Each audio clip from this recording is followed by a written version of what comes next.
தந்தி தொலைக்காட்சி நேயர்களுக்கு வணக்கம். நல்லதை சொல்வோம், நல்லதை செய்வோம், நல்லதே நடக்கும். ஒரு வாழ்க்கையில் நல்லது நடக்க வேண்டும் என்று சொன்னால் நல்லதை சொல்ல வேண்டும், நல்லதை செய்ய வேண்டும்.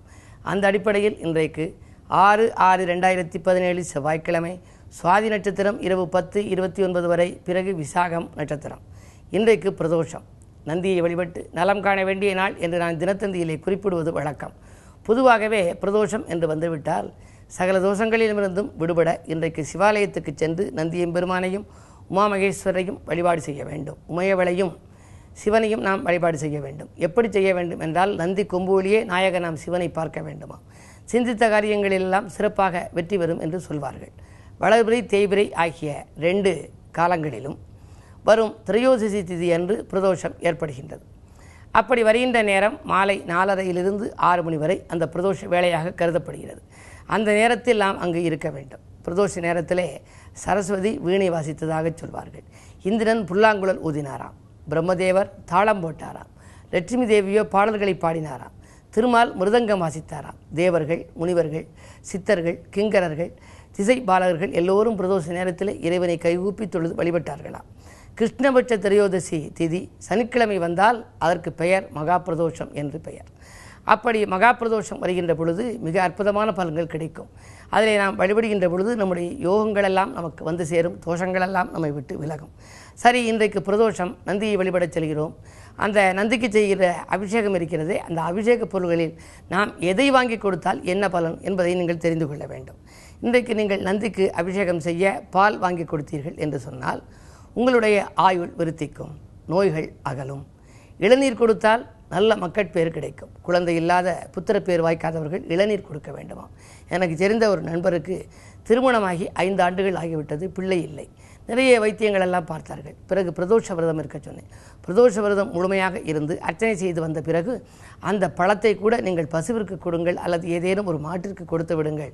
பிறகு இரவு நீங்கள் ஏதாவது சாப்பிடலாம் என்று சொல்லியிருந்தோம். முழுமையாக விரதம் இருந்து இளநீரை எடுத்து அந்த அபிஷேகத்துக்கு நீங்கள் கொடுங்கள்.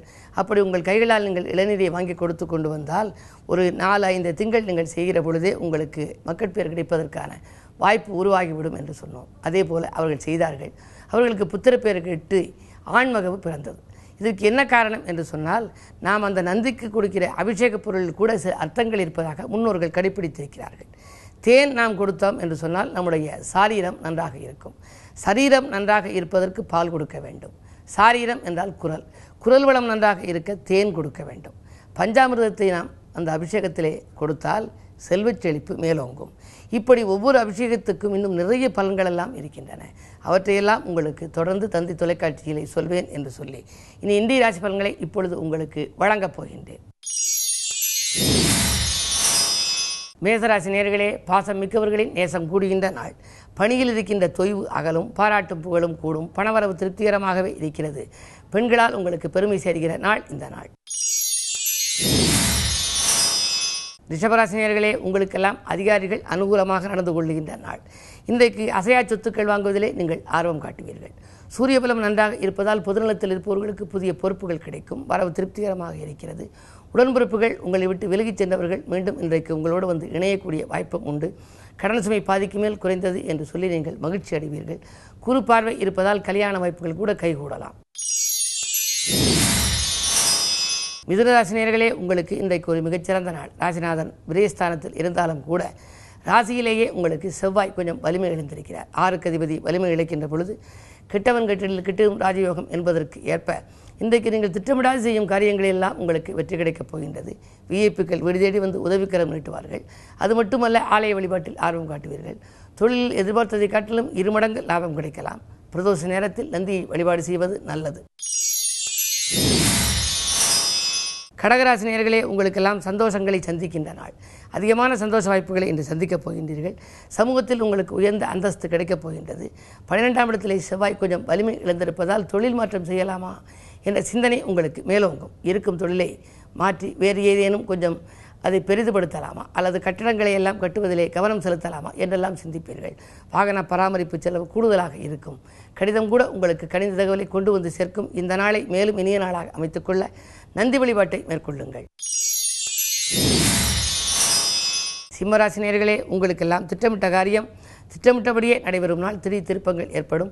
செவ்வாய் லாபஸ்தானத்திலே இருப்பதால் பணவரவு திருப்திகரமாக இருக்கிறது. சொத்து விற்பனையால் உங்களுக்கு லாபங்கள் கிடைக்கலாம். ஆடை ஆபரண சேர்க்கையும் உண்டு.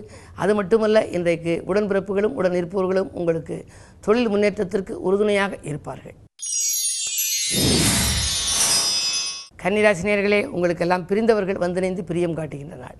உங்களை விட்டு விலகிச் சென்றவர்கள் மீண்டும் இன்றைக்கு வந்திணைந்து பிரியம் காட்டுவார்கள். பிணக்குகளன்று இணக்கம் கூடும். கல்யாண கனவுகள் நனவாகலாம். குழந்தைகளின் எதிர்கால நலன் கருதி நீங்கள் திட்டிய திட்டங்கள் எல்லாம் வெற்றி பெறும்.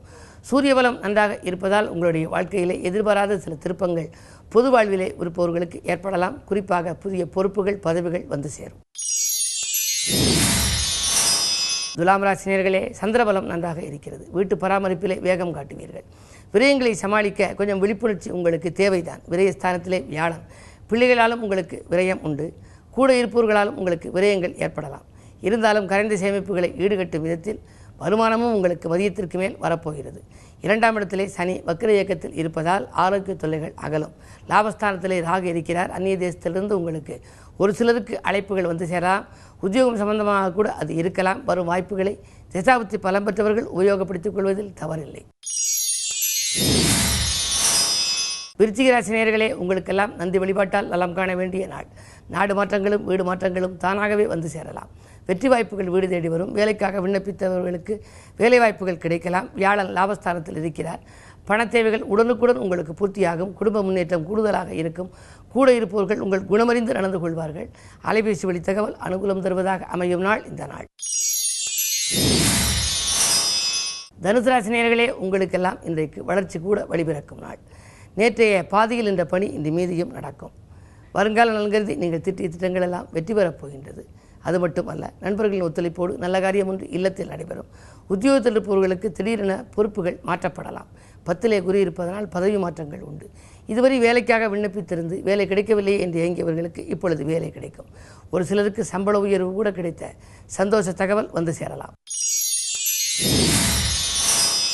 மகர ராசி நேயர்களே, உங்களுக்கெல்லாம் பூசல்கள் அகன்று புதுப்பாதை அமையும் நாள். இதுவரை இருந்த பூசல்கள் எல்லாம் அகலப் போகின்றது. உறவினர்கள் பகை மாறும். பொன்பொருள் சேர்க்கைக்கு நீங்கள் அஸ்திவாரம் அமைத்துக் கொள்வீர்கள். கடித தகவலை கொண்டு வந்து சேர்க்கும். 2லே கேது 8லே ராகு இருப்பதால் சர்ப்பகிரகங்களின் ஆதிக்கம் மேலோங்கி இருக்கிறது. எனவே ஒரு சில நாட்களில் ஓகோ என்று இருப்பீர்கள். ஒரு சில நாட்களில் செலவுக்கு சிரமப்படும் சூழ்நிலையும் உருவாகலாம். எனவே காலசர்ப்ப தோஷ நிவர்த்திக்குரிய பரிகாரங்களை செய்து கொள்வது நல்லது. கும்பராசி நேயர்களே, உங்களுக்கெல்லாம் உள்ள மகிழும் சம்பவம் இல்லத்தில் நடைபெறும் நாள்.